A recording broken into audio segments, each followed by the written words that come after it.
दोस्तों नमस्कार। दोस्तों आज मेरे साथ एक ऐसी शख्सियत हैं जिनकी 8 साल की उम्र में शादी हो गई, 12 साल की उम्र में ससुराल गए और 13 साल की उम्र में मां बन गई। आज से ठीक 1 साल पहले काफी वायरल थी यह शख्सियत और आज हम इन शख्सियत के बारे में पूरी बात जानेंगे, तमाम सवालों के जवाब इन्हीं से ही जानेंगे। आप समझ गए होंगे कि मैं किनकी बात कर रहा हूं। मैं बात कर रहा हूं प्रिया सिंह की। प्रिया सिंह राजस्थान की एकमात्र ऐसी महिला जो बॉडी बिल्डिंग में कई प्रकार के खिताब इन्होंने जीते हैं। प्रिया सिंह, सबसे पहले तो आपका स्वागत है और मेरा पहला सवाल, क्योंकि आपके बारे में लोग ये जानना चाहते हैं, क्योंकि एक गरीब घर से निकली, पिताजी ड्राइवर, 8 साल की महज उम्र में आपकी शादी हो गई, 12 साल बाद जब आप हुए तब आप ससुराल गए, उसके बाद आप मां भी बन गई, फिर अपना घर छोड़ करके आप जयपुर आ गए काम धंधे के लिए। क्या कहानी है प्रिया सिंह की और प्रिया सिंह कौन है? सबसे पहले आपको बहुत बहुत धन्यवाद। और प्रिया सिंह तो एक दलित समाज की बेटी है, एक बहुजन समाज से आती है और एक गरीब फैमिली में जन्म लेती है। 5 भाई बहनों में से वो चौथे नंबर पे है और अब छोटी बहन एक्सपायर हो गई तो मैं छोटी मैं हूँ।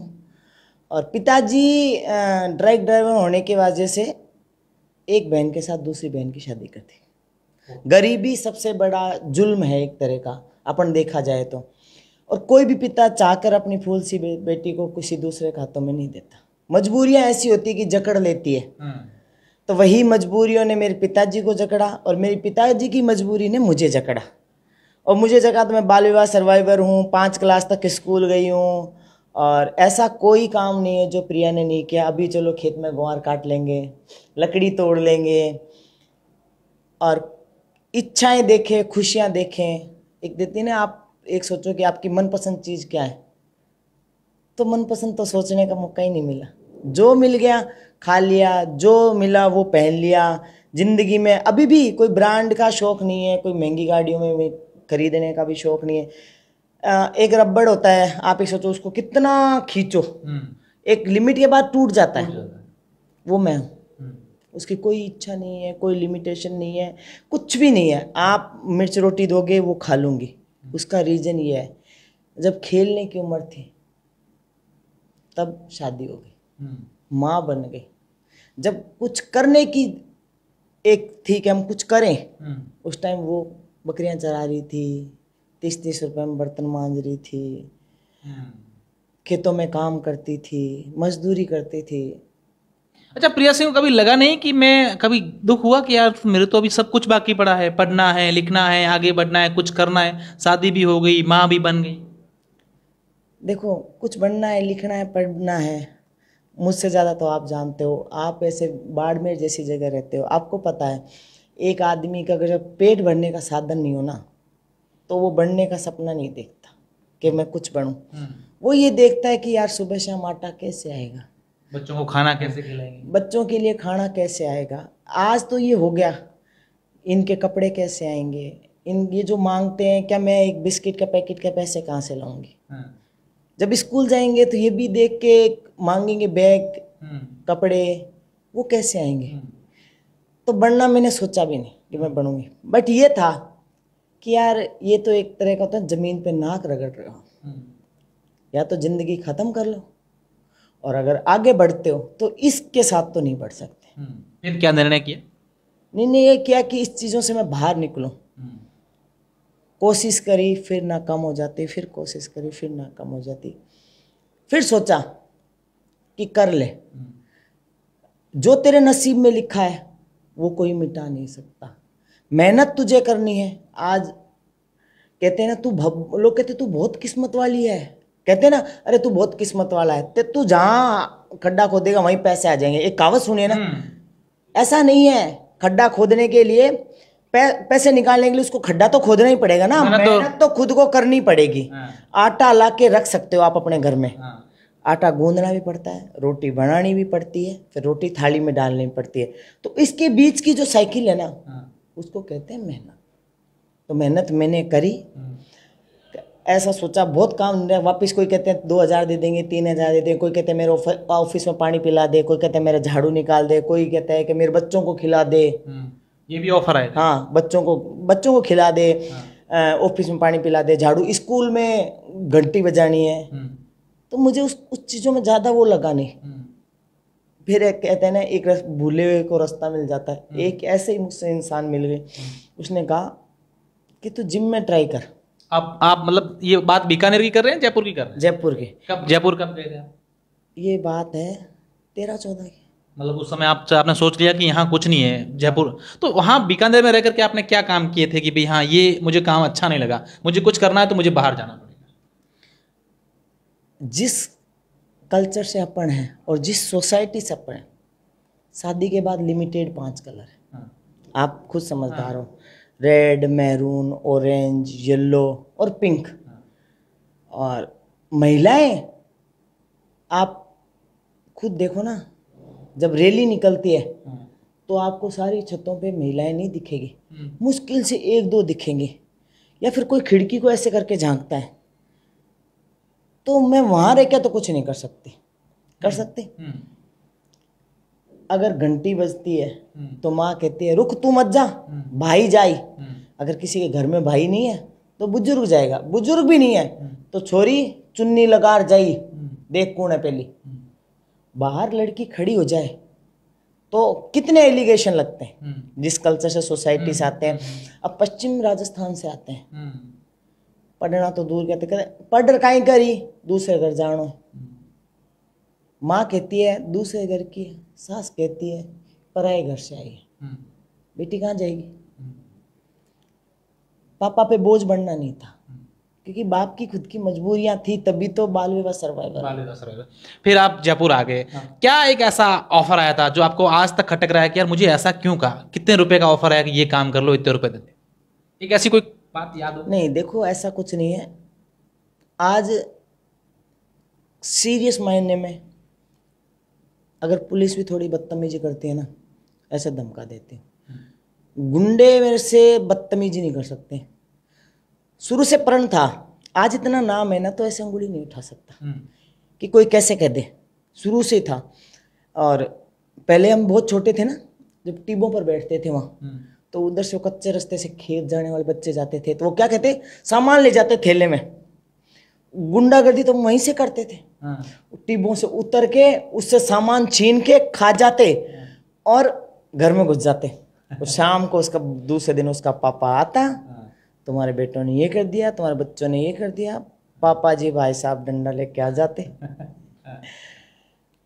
मौका सबसे बड़ी चीज है। आपको जब मौका मिले तो मौका गवाओ मत। मुझे मौका मिला जिम ट्रेनर बनने का, तो मैं बहुत जगह गई। कोई कहते 2000 देंगे, कोई कहते 3000 देंगे, कोई कहते 5000 देंगे। तो मैंने सोचा यार ये तो आने जाने का ही हो जाएगा।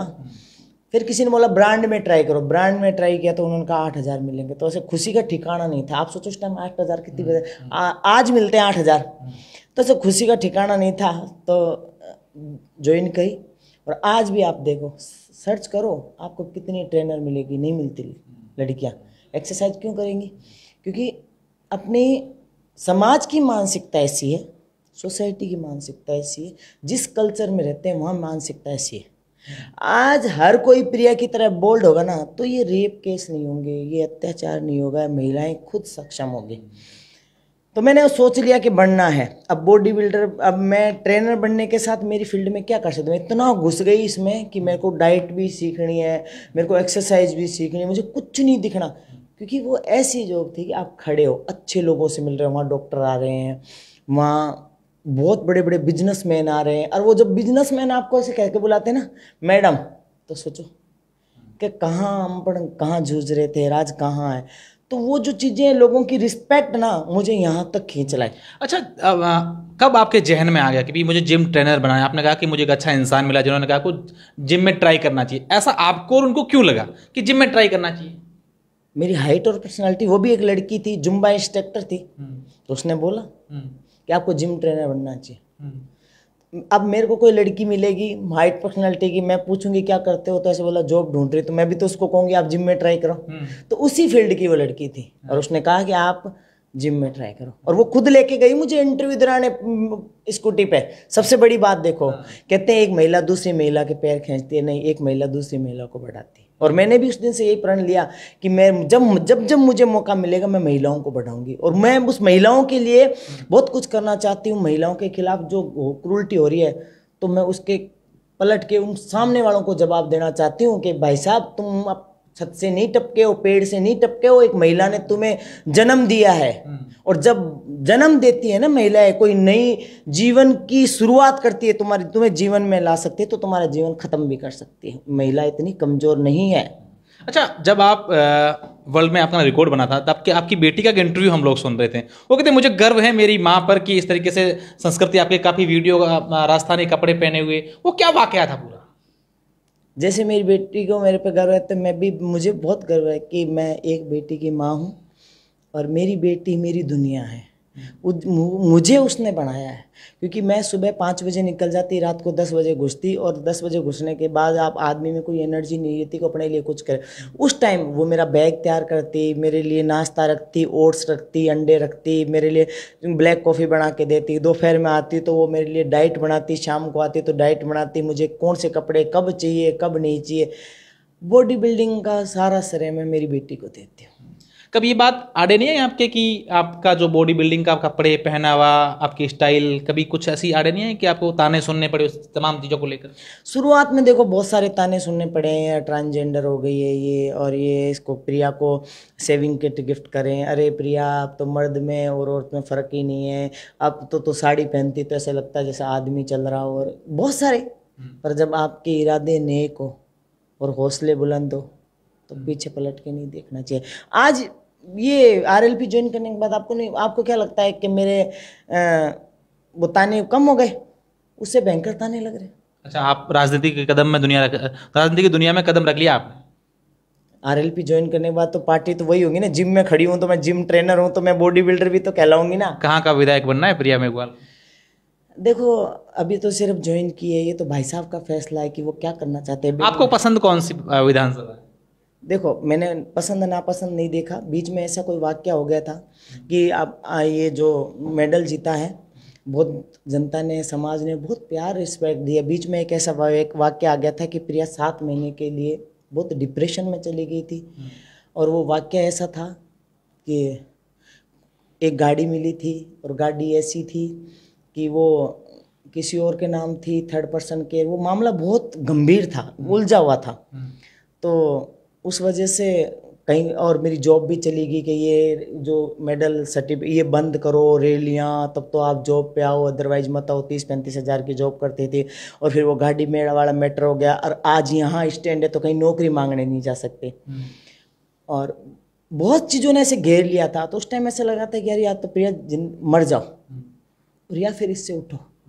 उस टाइम भाई साहब हनुमान बेनीवाल जी से मेरी मुलाकात हुई थी, और भाई साहब ने ये बात बोली थी कि प्रिया क्या नाम, ये आरएलपी तेरा परिवार है और ये तेरा घर है, मैं तेरा भाई हूँ, मैं तेरे साथ। वो चीज़ें मुझे उस डिप्रेशन से बाहर ला दी। इतना बड़ा कहते ना, करो मत करो आपकी इच्छा है, पर मोटी एक शब्द ऐसे होते हैं जो आदमी को बाहर ला देते हैं। और मैं इनके स्पीच भी सुनती थी, और बहुत चीज़ें ऐसे मतलब मुझे अट्रैक्ट करती थी कि भाई साहब कितनी दमगाई से बोलते हैं, जो कहते हैं। बिल्कुल, मैं इन तमाम बातों को लेकर आपसे अलग बातचीत करूंगा, लेकिन अभी तो सिर्फ मुझे प्रिया मेघवाल को समझना है, प्रिया मेघवाल को लोगों को बताना है। कई प्रियाएं जो हैं आपकी तरह सोचती हैं, वो कहीं ना कहीं अंदर ही अंदर अपने आप को कोसती है कि मुझे क्या करना चाहिए। मैं कहूँगा कि आपको प्रिया से कुछ सीखना चाहिए। फिर प्रिया क्या हुआ आपके दिमाग में कि भाई हाँ चलो मैं आ गई, जिम में कर लिया, किस तरीके से अपना खुद का करियर आपने देखा और फिर क्या जीता?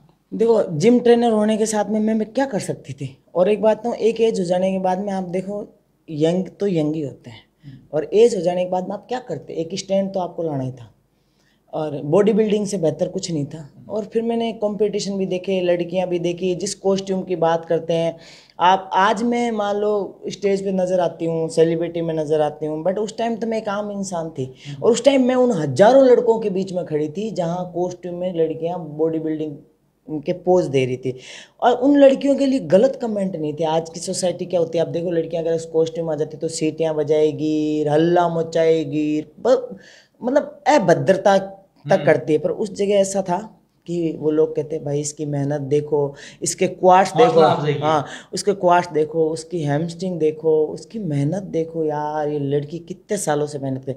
वो चीज़ें मेरे को अट्रैक्ट करी कि यार आपके लिए कॉस्ट्यूम मायने नहीं रखता, आपके लिए आपकी मेहनत, आपके हौसले, आपके इरादे, आपके रास्ते तय करते हैं कि आपको क्या करना है। उस दिन था ना। अच्छा, आप कह रहे हैं कि जिस तरीके से मैंने मेहनत की, संघर्ष किया, आपने जो मुकाम पाना था वो कर लिया, ऐसी कोई एक घटना आपको याद आ कि आपका ये पहनावा, आपका बॉडी बिल्डिंग, ये तमाम चीज़ें आपके लिए कभी एक परेशानी बन गई हो, आपको तमाम वो चीज़ें देखनी पड़ी हो जिससे आपको कहीं ना कहीं लगता है कि यार मुझे लड़की बन के मैंने गलती कर दी क्या? देखो, सब मीडिया वाले एक से नहीं होते। एक मीडिया वाला ऐसा था जिसने ऐसे बोला, आपको शर्म नहीं आती है, आप इस कॉस्ट्यूम में खड़ी है, आप राजस्थान की संस्कृति को दखल दे रही है, क्या महिलाएं ऐसी कॉस्ट्यूम में अच्छी लगेगी? तो मैंने उनसे यही बोला, पहले तो देखो मैं डर गई थी जब मेरा को अचानक मीडिया आके एक बंदा पूछता है, नाम देते हैं आस्था संस्कृति कोई चैनल था उसका, तो मैंने उनसे ऐसे बोला कि मैं क्या पहनूं, मुझे अगर बॉडी बिल्डिंग करनी है तो मैं क्या पहनूं, लहंगा चुन्नी पहन के वहाँ जाके मैं उतार के प्रेजेंट करूँ? मैं कोई ग्लैमर की लाइफ से थोड़ी ना आती हूँ, मैं तो एक बॉडी बिल्डर हूँ। अगर मुझे मसल प्रेजेंट करनी है, मुझे अपना फिगर थोड़ी ना दिखाना है कि भाई मेरा फिगर ये सुंदर है, मुझे तो ये प्रेजेंट करना है कि मेरी बाइसेप कितनी स्ट्रॉन्ग है, मेरे पेट एब्स कितने स्ट्रॉन्ग है, मेरे क्वाड्स इतने स्ट्रॉन्ग है, क्या मेरी हैमस्ट्रिंग कितनी स्ट्रॉन्ग है, मेरी बैक कितनी बड़ी है, मुझे तो वो प्रेजेंट करना है। आप बता दो मैं कैसे करूँ? तो ऐसे बोला, आपको पता है समाज से आपको बाहर निकाल दिया जाएगा। तो मैंने बोला कि मेरी बात सुनो, आप इसको वायरल करो, मैं देखती हूँ कौन निकालते समाज से। राजस्थान कम नहीं है जिस तरह आप बात कर रहे हो, और मैं भारत की पहली महिला नहीं हूँ कि मैं बॉडी बिल्डिंग कर रही हूँ। मेरे से जाने कितनी महिलाएं बॉडी बिल्डिंग कर चुकी हैं और आज वो जजिंग करती हैं, और राजस्थान से मैं पहली महिला हूँ, इसलिए आप मेरी टांग खिंचाई कर रहे हो। तो उसके बाद उसके तेवर बदल गए, तो फिर वो बंदा सुबह शाम का खाना खा लिया, चाय पी लिया। मैंने कहा आप आ गए अब अपनी औकात पे, चाय पी लिया, खाना खा लिया, आप मेरे रिश्तेदार हो, आप मेरे को जानते हो कि नहीं, आपकी मेहनत, मैंने कहा उस दिन इंटरव्यू में मेहनत नहीं दिख रही थी, आज आप कहते हो चाय पी लिया, खाना खा लिया। अपनी मानसिकता चेंज करो। महिलाएं उस कॉस्ट्यूम में दिखती है, इसका मतलब नहीं है कि तुम उसको इस तरह शब्दों से प्रभावित करो, मैं अपने थप्पड़ से प्रभावित करती हूँ। संस्कृति को किस तरीके से देखते हैं आप? होनी चाहिए संस्कृति? देखो, आप मेरी प्रोफाइल पे जाओ, मैंने दोनों चीज़ें कभी ज़िंदगी में मैच नहीं की, देखा ना। देखो, प्रोफेशनल लाइफ अलग है, पर्सनल अलग है। आज आप जिस फील्ड में हो, मैंने संस्कृति अपना, अगर संस्कृति को बुला देते हैं तो सब चीज़ें खत्म है। संस्कृति आपकी सोच, आपकी परंपरा आपको समाज के नज़दीक लाती है, आपके संस्कार सिखाती है। कहीं भी आप देश के प्रधानमंत्री बन जाओ या पूरे वर्ल्ड चैंपियन बन जाओ या कहीं के बड़े रेसलर बन जाओ, अगर आप अपनी इन चीज़ों से हट गए तो आप अपने को खो चुके हो। अच्छा, तमाम लोग हैं, एक बात जानना ये जरूर चाह रहे हैं, हर बार कहीं कि सवाल आपसे शायद बहुत कम होगा और ये वीडियो भी इस तरीके का आपका सामना है नहीं। प्रिया सिंह की डाइट क्या है, खाते क्या है प्रिया सिंह? ये तो बहुत टफ क्वेश्चन पूछ लिया आपने। खाते क्या है? देखो, दिन में 5 बार खाते हैं। अभी तो देखो 7 महीने से ऑफ सीजन हूँ, और आपने उस टाइम देखो कि मेरे बिल्कुल ऐसे बैठ गए थे मुंह, ये हड्डियाँ दिखती थी, ये आंखें धस गई थी, ये बिल्कुल 30 साल का आदमी 60 साल लगता है। उसका रीजन है कि उसमें फैट परसेंटेज डाउन हो जाता है। डाउन हो जाने के बाद उसमें जितनी मसल है उतनी दिखती है। आज मैं ठीक लिख रही हूँ, मेरे को लग रहा है मैं कैमरे में थोड़ी सुंदर लग रही हूँ। तो डाइट का बताती हूँ। सुबह उठते हैं, प्रोटीन शेक पीते हैं, उसके बाद नाश्ते में हम ओट्स खाते हैं, अंडे खाते हैं, एक फ्रूट्स लेते हैं, दोपहर में हम दाल लेते हैं, थोड़ी सी चावल लेते हैं, और अगर नॉन वेजिटेरियन आप हो तो चिकन लेते हैं थोड़ा सा। फिर शाम को हम ओनली प्रोटीन डाइट लेते हैं, प्रोटीन शेक ले लिया या अंडे ले लिया या चिकन ले लिया। बीच में जब हमारा कोई ब्रेक होता है तो फिर प्रोटीन शेक और एप्पल खा लिया, फिर और खा लिया। तो ऐसे करके हम पूरे दिन खाते रहते हैं। खाने का नाम ही बॉडी बिल्डिंग है। ये मेरा आखिरी सवाल है, प्रिया सिंह अपनी बेटी को किस तरीके से देखना चाहती? देखो, आज मेरी बेटी को मैंने किसी जंजीरों में नहीं जकड़ के रखा है। आज मैं यहाँ घूम रही हूँ और वो ग्राफिक डिज़ाइन का कोर्स करती है। वो अपनी इच्छा से जैसे जीना चाहे वो जी सकती है। और वो माँ इतनी फैशनेबल लिखेगी, बेटी आपको इतनी फैशनेबल नहीं दिखेगी। उसका रीज़न है, मैं बॉडी बिल्डर हूँ, मैं स्लीव कट भी पहनती हूँ, और सूट तो मेरे को आते नहीं है, साड़ी भी मैं पहन लेती हूँ, पर मुझे एक होता है ना कि नाप छोटा बड़ा वाला, कभी तो मेरी बाइसेप के साइज़ ज़्यादा बढ़ा देते हैं, कभी बैक के साइज़ बढ़ा दे। तो टेलर ने भी मना कर दिया मेरे को कि मैडम आप आए दिन आ जाते हो। और अब मेरे पास ऐसा, मतलब ऐसी बात नहीं है, परिवार में जाते हैं, किसी की शोक सभा में जाते हैं तो थोड़ा सा परिवार में जाते हैं ना, तो अपने को वो सब पहनना पड़ता है। आप समझो, मिक्स नहीं किया मैंने, कहीं साड़ी भी पहनते हैं, कहीं सूट भी पहनते हैं, और कहीं जैसे जनरल जाते हैं तो थोड़ा छोटा कुर्ता वुर्ता डाल लेते हैं। तो माँ इतनी फैशनेबल दिखेगी, बेटी नहीं दिखेगी। मैं उसको कहती हूँ वो अपनी इच्छा से जिए, अपनी इच्छा से, उसको नहीं बॉडी बिल्डर बनना ना बने, उसने कहा मुझे ये बनना है, हाँ बनो।